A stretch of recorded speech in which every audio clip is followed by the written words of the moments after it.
नमस्कार, स्वागत है आपका हॉर्नबिल टीवी में और मैं हूं आपके साथ शिखा सकलानी। बुलेटिन की शुरुआत करते हैं खबरों के साथ।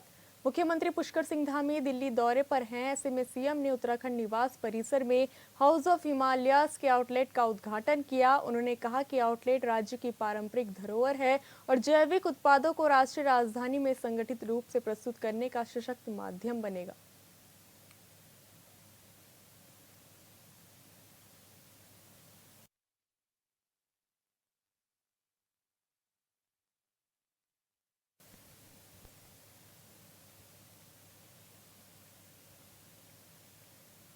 मुख्यमंत्री पुष्कर सिंह धामी ने कानून व्यवस्था, कांवड़ यात्रा और आपदा प्रबंधन को लेकर अधिकारियों के साथ बैठक की। ऐसे में अधिकारियों को निर्देश दिए कि सभी जिलों में सत्यापन अभियान सख्ती से चले, सीमाओं पर चौकसी लगातार बनी रहे और अतिक्रमण के खिलाफ कार्रवाई निरंतर जारी रहे। साथ ही उन्होंने कहा कि कांवड़ यात्रा मार्ग पर सीसीटीवी और ड्रोन के माध्यम से निगरानी सुनिश्चित की जाए और यातायात नियंत्रण प्रणाली प्रभाव बनाई जाए।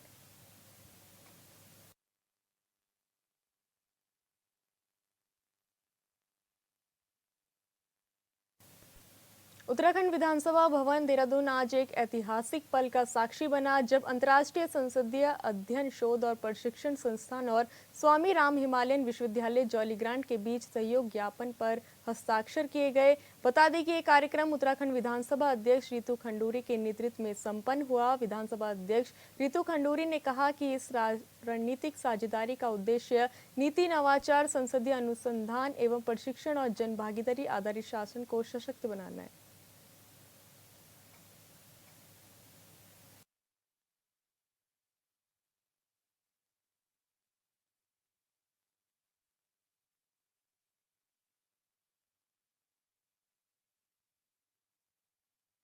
देखिए, हम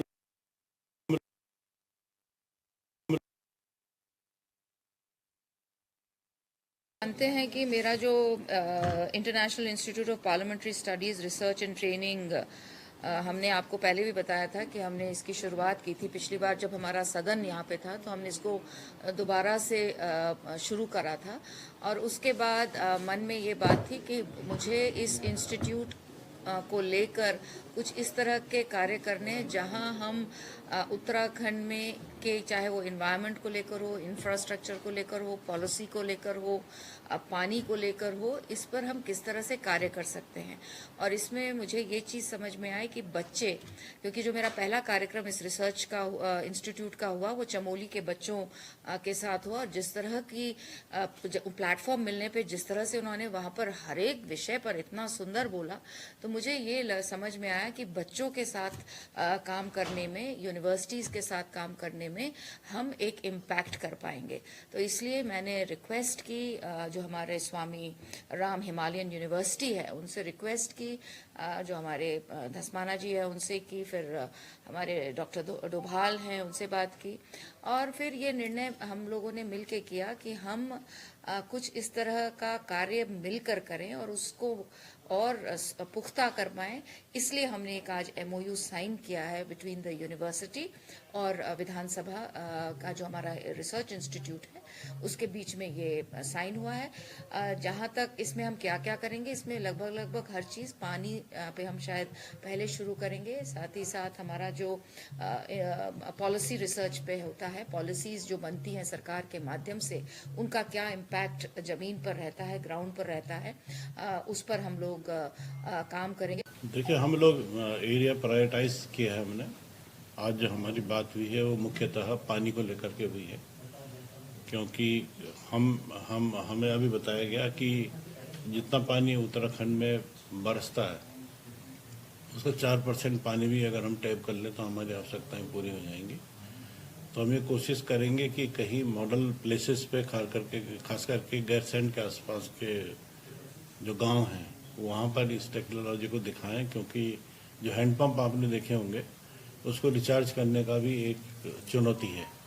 पौड़ी के एरिया में हमारे विश्वविद्यालय ने कुछ हैंडपम्प्स को रिचार्ज किया है। तो पानी की समस्या और जलवायु परिवर्तन की समस्या और भी कई किस्म के जो शोध हैं जो इस MOU के अंदर आते हैं उसके ऊपर हम काम करेंगे और दोनों पक्षों के द्वारा बड़ा अच्छा एक आपसी सहमति आज स्थापित हुई है और मुझको पूरा भरोसा है कि हमारा जो एक ऐतिहासिक विश्वविद्यालय है, ये प्रदेश का प्राइवेट सेक्टर का सबसे पुराना ऑर्गेनाइजेशन है।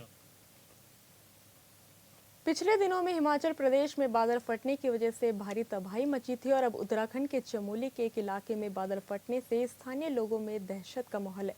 सामने आई तस्वीर डरावनी है, आप भी इस रिपोर्ट में देखिए।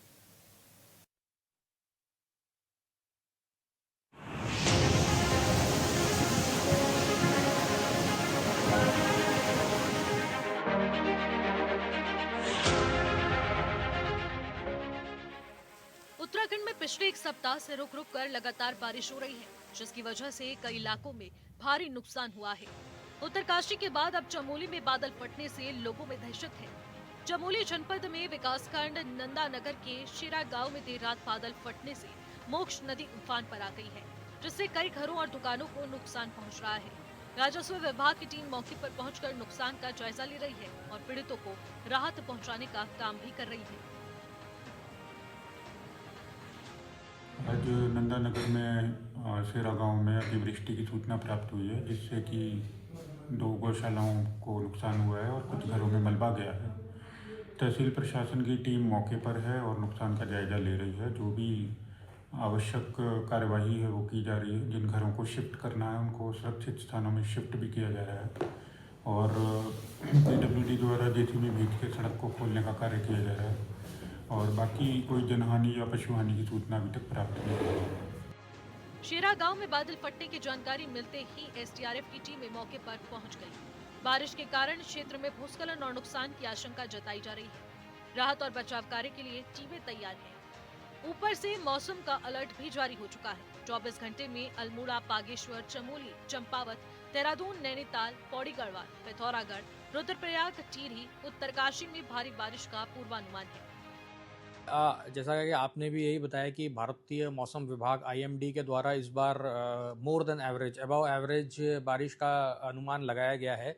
इसी को दृष्टिगत रखते हुए हमने पुराने साल के रेस्क्यू कहाँ हुए हैं और बाढ़ की संवेदनशीलता को देखते हुए हमने हमारी टीम जो है तैनात की है पूरे उत्तराखंड में। और मानसून के दृष्टिगत रखते हुए 8 स्थानों पर 12 सब टीमें हमारी 24/7 तैनात की गई है। मतलब प्री डिप्लॉय मानसून से पहले ही 1 जुलाई से पहले ही हमने प्री डिप्लॉयमेंट कर दिया गया है। और DMs और SP जिलाधिकारी और पुलिस अधीक्षक से भी हमारा संवाद निरंतर बना रहता है। उनसे हम लोग विचार विमर्श करते रहते हैं कि कौन सा एरिया है जहाँ पे SDRF की टीम की ज़्यादा ज़रूरत है। तो उसके हिसाब से हमने 8 स्थान पर विशेषकर मानसून को दृष्टिगत रखते हुए टीमें तैनात की गई हैं। वैसे ओवरऑल SDRF की पूरे ओवरऑल उत्तराखंड में 42 स्थानों पर हमारी टीमें तैनात है, 42 स्थान पर सारे 13 जनपदों में। और ये सभी टीमें जो हैं हमारा 24/7 कंट्रोल रूम एक्टिवेट रहता है, उनके साथ संपर्क में हैं। और इन सभी टीमों में भी डीप डाइविंग में जो हमारे दक्ष लड़के हैं जिन्होंने एडवांस इंस्टीट्यूट से ट्रेनिंग की है वो सभी तैनात रहेंगे। और वो सब भी जितने हमारे लाइफ सेविंग इक्विपमेंट्स होते हैं जो बाढ़ राहत में यूज़ होते हैं वो सभी के साथ तैनात रहेंगी। और हमारी जो SDRF की टीम है वो हमेशा ही एक्टिव रहती है और उस मानसून के दौरान भी हम पूरी कोशिश करेंगे कि हमारा रिस्पांस टाइम जो है वो कम से कम रहे। अभी हमारा रिस्पांस टाइम लगभग 5 मिनट से कम का है और प्रयास किया जा रहा है कि मानसून में इसको और भी कम किया जाए। मौजूदा वक्त में उत्तराखंड में भारी बारिश और भूस्खलन की वजह से 74 सड़कें बंद है। वहीं पहले से बंद ऋषिकेश यमुनोत्री राष्ट्रीय राजमार्ग भी औजरी के पास से नहीं खुल पाया है। लगातार हो रही बारिश का असर चारधाम यात्रा पर भी पड़ रहा है। सबसे ज्यादा केदारनाथ मार्ग पर पहाड़ से मलबा आ रहा है, जिससे यात्रियों को काफी परेशानियां हो रही हैं। देखिए, चारधाम यात्रा रूट पे हमारा काम है कि जब रास्ते बंद होते हैं तो उसको रास्तों को तत्काल खोला जाना, वो हम लोग खोल रहे हैं। जब बरसात चरम पर होती है, बहुत अधिक बरसात हो रही है, तो यात्रियों को उसमें रोक दिया जाए, सब कार्रवाई कर रहे हैं। बाकी अन्य व्यवस्थाएं पर्यटन विभाग अपने स्तर से कर रहा है। मौसम विभाग ने जहां मंगलवार को नैनीताल, बागेश्वर, देहरादून और चंपावत जिले में भारी बारिश की आशंका जताते हुए ऑरेंज अलर्ट जारी किया है, तो वहीं भारतीय भूवैज्ञानिक सर्वेक्षण विभाग ने टिहरी, रुद्रप्रयाग, चमोली और पिथौरागढ़ में 7 और 8 जुलाई को बहुत भारी वर्षा के कारण भूस्खलन की चेतावनी जारी की है, जिसे लेकर आपदा प्रबंधन भी अलर्ट हो चुका है। ब्यूरो रिपोर्ट, हॉट मिल टीवी।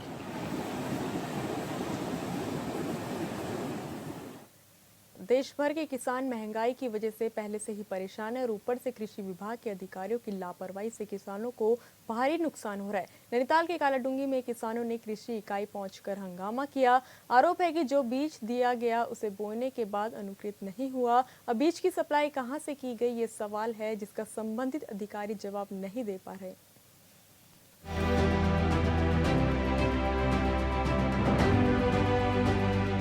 नैनीताल में कालाडूंगी की कृषि इकाई पहुंचकर दर्जनों किसानों ने नाराजगी जताई। किसानों ने आरोप लगाया कि उन्हें जो सोयाबीन का बीज वितरित किया गया है वह गुणवत्ताहीन है और खेतों में अंकुरित नहीं हो रहा है। किसानों के अनुसार NRC 142 नामक सोयाबीन बीज पूरी तरह से खराब है और किसी भी खेत में नहीं जम रहा है, जिसमें किसानों को भारी नुकसानों का अंदेशा है। मामला ऐसा है कि हमने जो यहाँ से हमको जो बीज मिला है, बुलाया गया, ये फॉर्मेट में ये सामान मिलेगा, हमने पूरे दस्तावेज एक बार के बनाए, वो देहरादून ने भेज दिया। दूसरी बार बुलाया तो उन्होंने अपने पास रख लिया। उसके बाद हमको ये बीज दिया गया।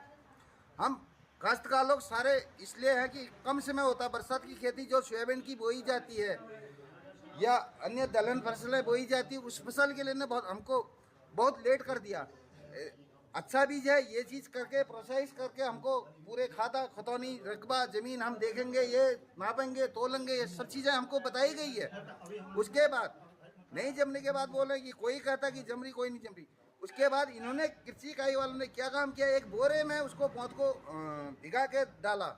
उनने इतनी बड़ी सुम्मी जैसी तो ज़रूर आई, मगर वो नहीं, खेत में भी आई, खेत में जो है ग्रोथ नहीं हुई और पूरी गल गई। किसानों का कहना है कि कृषि विभाग की तरफ से उन्हें जो बीज वितरित किए गए हैं वो बिना परीक्षण के वितरित किए गए हैं और उनकी मेहनत और समय दोनों बर्बाद हो रहा है।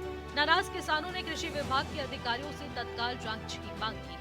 मामले में नैनीताल के कृषि अधिकारी ऋतु टमटा ने बताया कि कई किसानों की ओर से शिकायतें प्राप्त हो रही है। मामले में गंभीरता को देखते हुए बीजों को कृषि विज्ञान केंद्र भेजा जाएगा और वहाँ से रिपोर्ट आने के बाद जाँच की जाएगी और आवश्यक कार्रवाई सुनिश्चित की जाएगी। एक बीज पानी के बूंदों से उठाने के बाद अगर हम बीज को उठाते हैं तो उसको उठा के हाथ में लग के एक पाउडर जैसा नुमा इस प्रकार का आकृति आई। और ये बात हम इसलिए कह रहे हैं, ये बात हमारी बहुत आगे तक जानी चाहिए। जहाँ से ये बीज भेजा गया है, किस NGO से भेजा है या किसी और सरकारी समिति से भेजा गया, कैसे भेजा, ये गलत चीज़ हमारे उत्तराखंड कालाडूंगी के अंदर भेजा गया। जिला नैनीताल के रहने कालाडूंगी में हम लोग रह रहे हैं और इतनी भोली भाली पब्लिक को ये लोग इसलिए गुमराह कर रहे हैं। किस व्यक्ति ने कैसे भेजा, क्यों भेजा। इस पूरे घटनाक्रम से किसानों में गहरा रोष व्याप्त हो चुका है और वह अब ठोस कार्रवाई की मांग कर रहे हैं।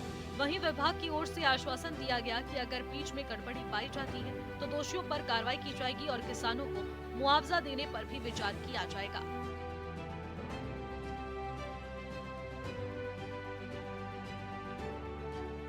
Bureau report on TV. Uttarakhand में ट्रिपल इंजन की सरकार है, बावजूद देश के पहाड़ी राज्यों में उत्तराखंड महिला अपराध में पहले स्थान पर है। लिहाजा इसे लेकर अक्सर विपक्ष सवाल उठाता है। इस मामले को लेकर एक बार फिर कांग्रेस के प्रदेश अध्यक्ष करण महारा और पार्टी के प्रदेश उपाध्यक्ष सूर्यकांत धस्माना ने धामी सरकार पर आरोपों की झड़ी लगाई है। इस रिपोर्ट में देखिए।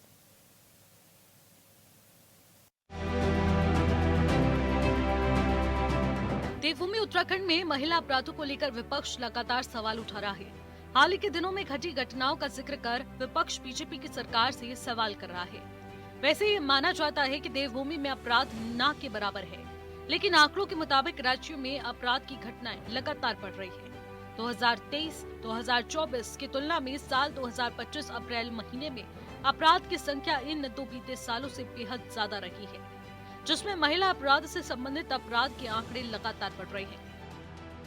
हमारा प्रदेश, मैं कई बार आप सबके बीच में इस बात को कह चुका हूँ, महिला अपराध में हम पहले स्थान पर आज हैं।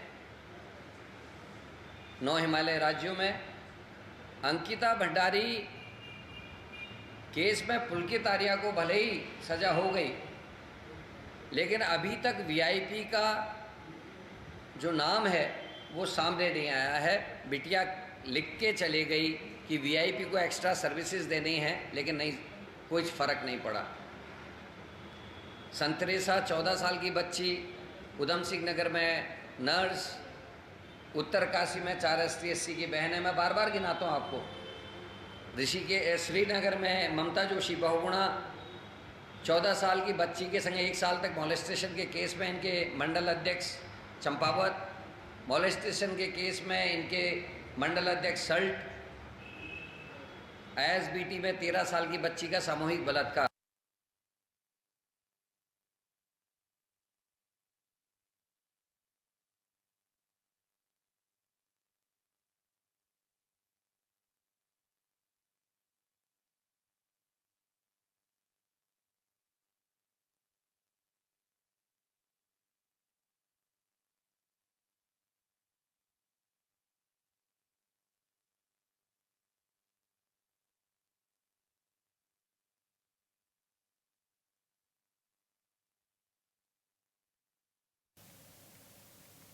त्रिस्तरीय पंचायत चुनाव के तहत पूरे जिले में जिला पंचायत सदस्य को लेकर जिले से 181 नामांकन पत्र दाखिल किए गए, जिनमें से जांच के दौरान पहले दिन 93 नामांकन पत्रों की जांच की गई, जिसमें से एक नामांकन पत्र को निरस्त किया गया। जिला पंचायत सदस्य पर आरओ और मुख्य कृषि अधिकारी डॉक्टर BK यादव ने जानकारी देते हुए कहा कि नामांकन पत्रों की जाँच के पहले दिन द्वारीखाल विकासखंड के कुल्हाड़ 9 सीट में एक प्रत्याशी के प्रस्तावक के दूसरे निर्वाचन क्षेत्र से होने के कारण एक नामांकन पत्र को खारिज कर दिया है, जबकि नामांकन पत्रों की जांच के दौरान 93 में से 92 नामांकन पत्रों को वैध घोषित किया गया है।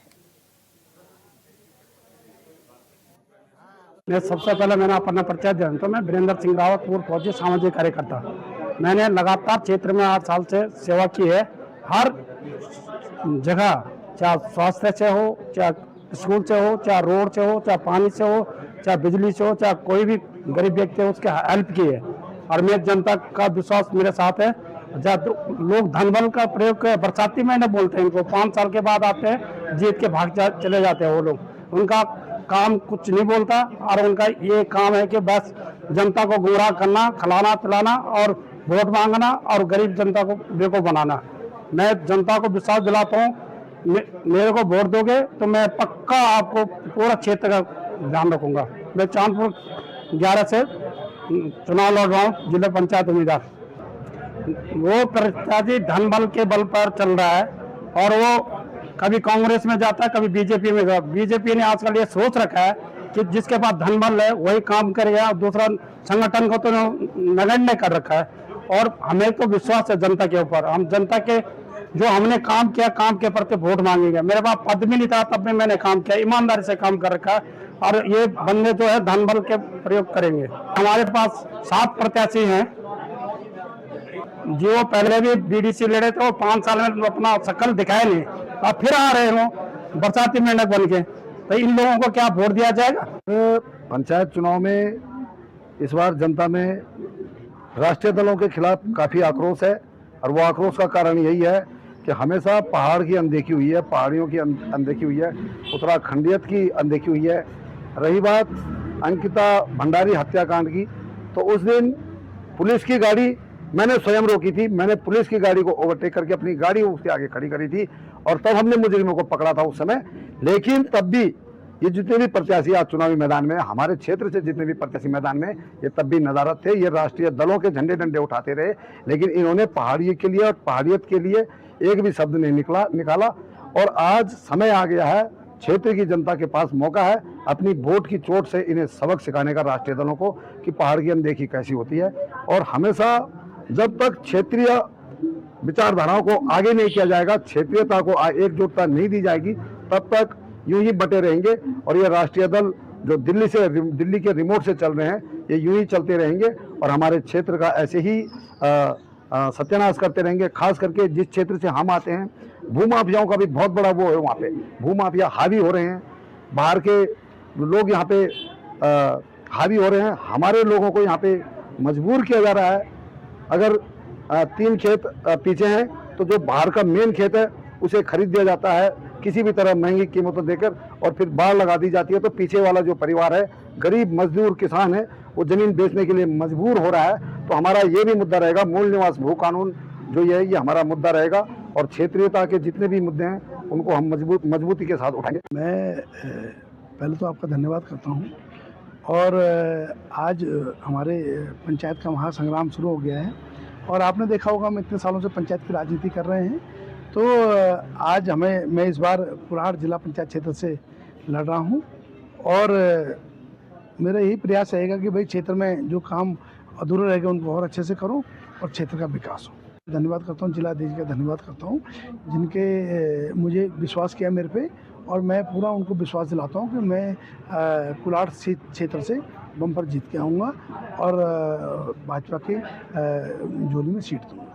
देखिए अब देखिए आपको पता ही है हमारी सरकार है, और जिस तरह से हमारी सरकार ने काम करे हैं क्षेत्र में, भाई कहीं भी आपने देखा होगा हर जगह काम हुए, हर गांव में काम हुए हैं, और हमारी भाजपा सरकार माननीय मुख्यमंत्री जी के नेतृत्व में बहुत अच्छे काम हुए हैं। तो ये सब बोलने वाली बात है, और हमारे सभी जो हमारे प्रत्याशी हैं उनको काम के बेस पे वोट मिलेगी और वो विजय होकर आएंगे।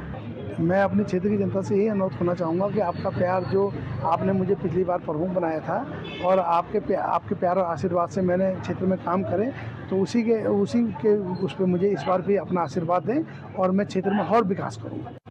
जनपद पौड़ी गढ़वाल में कुल 181 हमारे प्रत्याशी हैं, जिसमें से हमने 93 लोगों के आज नाम निर्देशन पत्रों की जांच की है, जिसमें एक नाम निर्देशन पत्र अस्वीकृत हुआ है और 92 जो नाम निर्देशन पत्र हैं वो वैध पाए गए हैं, स्वीकृत हुए हैं। तो शेष बचे हुए प्रत्याशियों की हम उनकी कल और परसों जांच करेंगे, तब हम अंतिम रूप से बता पाएंगे कि कुल अस्वीकृत कितने हुए।